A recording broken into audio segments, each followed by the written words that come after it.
Okay, so Universal Audio emails me and they go, hey, we've got our Distressor plugin on sale. I own a couple of Distressors, have used them for years, and they're great. They're hardware, and they sound great when you're using them as hardware. Sometimes the convenience, though, of using a plugin is very cool, so I thought, hey, why don't you demo the Distressor plugin? You know how the hardware works, and then you can maybe put together a session and A/B the two things. So that's what I'm doing today. All right, here's the session I put together. It's in Pro Tools. I recorded a bass line on 2 tracks from a bass guitar, just directly out of the bass guitar into Pro Tools.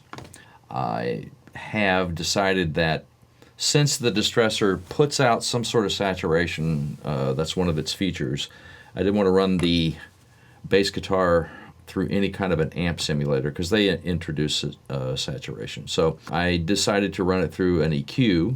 On both tracks, I have a Neve 1081 plugin that's got some, make the bass sound a little better. And they're working together, so if I change one, they both change. You can see that. And then on the plug-in track, what I call the bass plug-in track right here, I'm going to have the EQ and the Distressor. So we're using the plug-in on this track. Then this track here, I'm going to route it out of an output like that. And it's going to hit my hardware Distressor here. This track will. Okay. Of course, there's going to be a little latency because it's got to go in and out of the interface. And then that Distressor will return into this input here. Boom. So over here, the Distressor out returns here. So I've got the plug-in channel here and the Distressor output here, so we can look at their outputs and we can solo and A/B them. So what does this bass guitar sound like? Let's find out. So we'll solo this track. Let's see if it works. Probably won't, but with my luck. Amazing, it's working. Okay, so it's pretty boring sounding. So I put a little bit of EQ on it here. So let's turn on the EQ.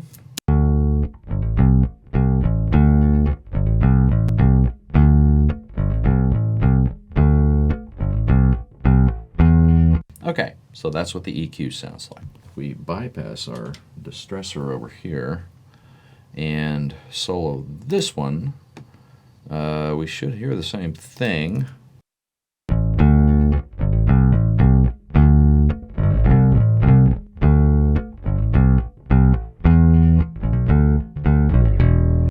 Okay, so they sound the same. That's very cool.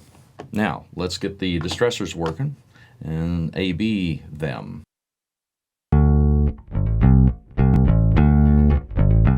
Okay, being a bass guitar, I'm going to have a fairly slow attack. The higher the number, the slower the things are. So the release at 0 is fast. At 10, it's slow. The attack is slow at 10. The attack is fast at 0. Let's give it a fairly slow attack, and let's put it like around 7 or so. And let's give it around 2 for a release, just as a starting point for a bass guitar. We'll go with a 4-to-1 ratio. Okay, and also on the detector, I've got the high pass engaged here. Okay, that way the low frequencies aren't compressed.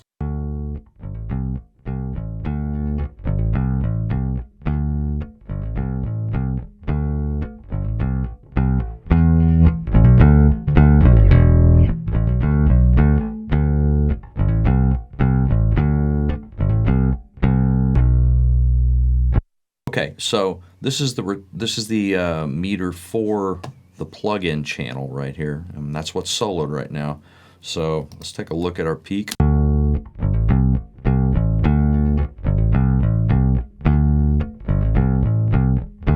Okay, great. So we got about a -7 there. All right, so let's get the settings on the outboard compressor similar, just so we could, we got a real basic thing going on here. So we'll unbypass that, and we'll go to, we've got a 4 already. We got the detector high pass, that's good. Let's go with the attack and the release, 7 and 2. Okay. And then we'll back off on this guy real quick here, and then let's solo.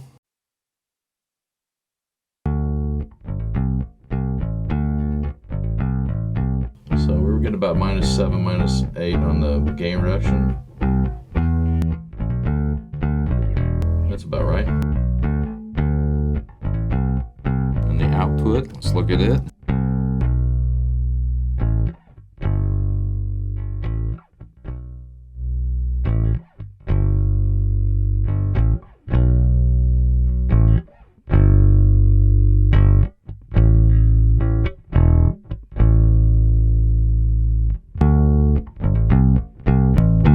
Go. That's pretty close.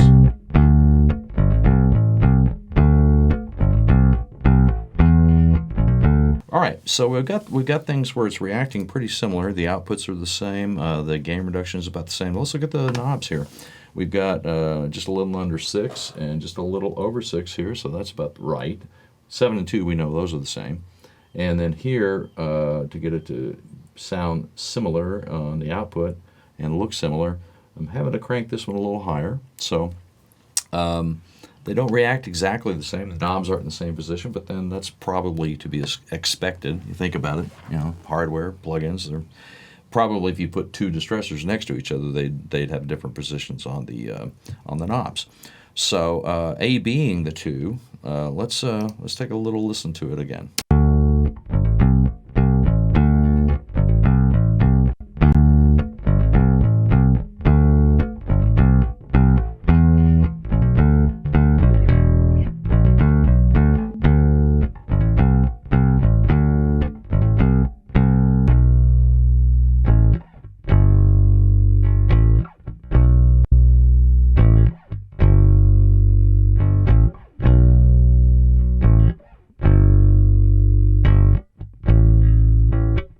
One thing I am noticing is the distortion light is not coming on the plug-in, and it is coming on over here on the hardware. So with about the same amount of gain reduction. So that's interesting. Let's go for a little bit of the distortion here. Let's work with the second harmonic distortion here. It's basically done off of the octave. It's a musical distortion. So let's hit play and play around with this, drive it a little bit.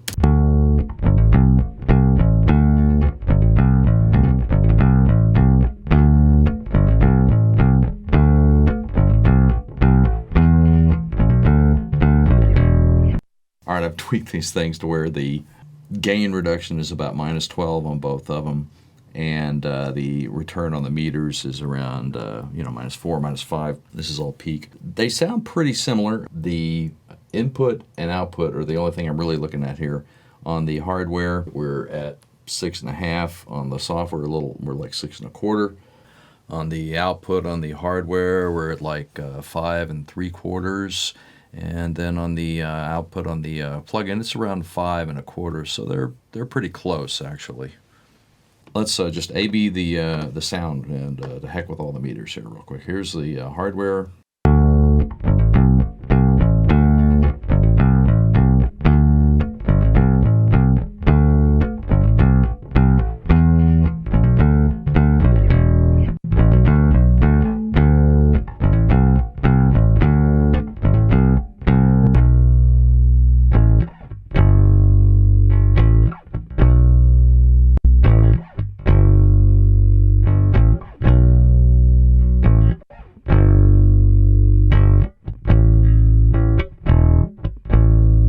So just use your ears, you be the judge. They sound pretty similar here. I'm not monitoring all that loudly here.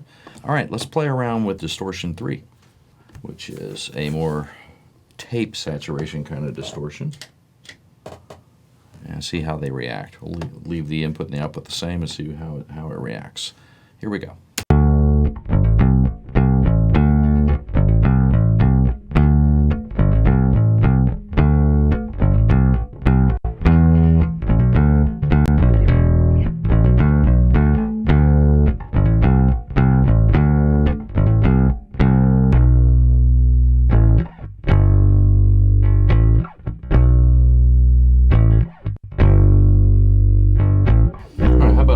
less compression. Okay, there's about -7 with third harmonic, and let's AB the two now.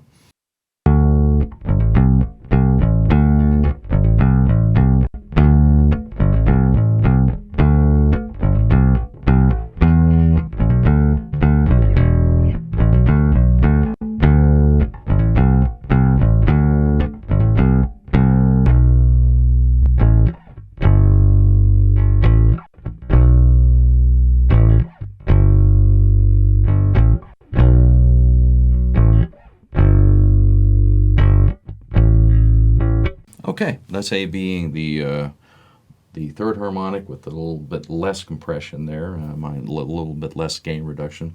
Let's go with let's do a less less of a ratio. Let's try 3-to-1 on both of them here, huh? Okay, and just see how that. And we'll just that's the only thing we'll change. Just AB it real quick.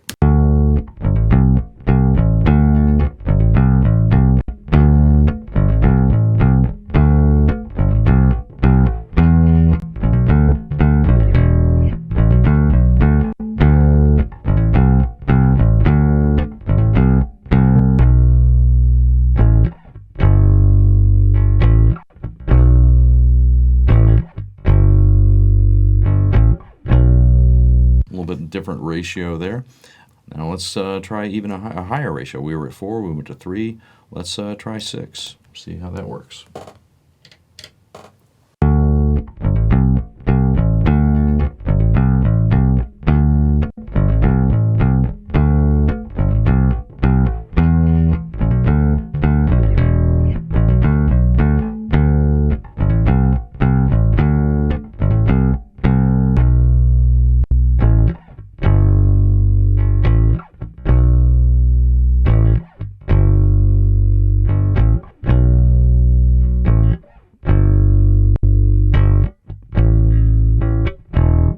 Okay, let's AB in them there with 6 and distortion 3. How about 6 and distortion 2?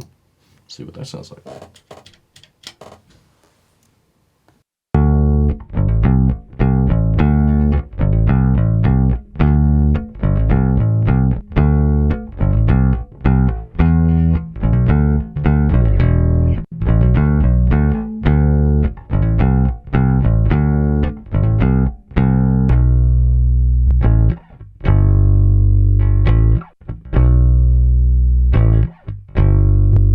Okay, well, what do I think of this?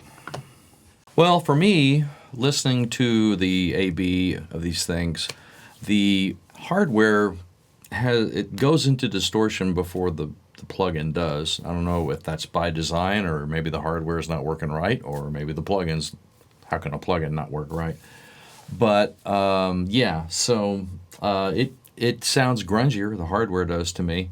And, you know, I couldn't get a grungy thing happening very easily, or couldn't tell it was happening with the software. So I kind of dig the hardware better, but for the convenience aspect of, you know, it is similar, but the distortion feature of the hardware seems more apparent to me than it does in the software. The compression sounds similar to me when we're not using the distortion. But then again, the hardware does cost a lot of money, and the software, it's on sale right now. So I don't know. You be the judge. I hope this helped you if you're considering buying the plugin, and there you go. I'm Rusty Smith for Record, Mix, Repeat. Tune in again, please.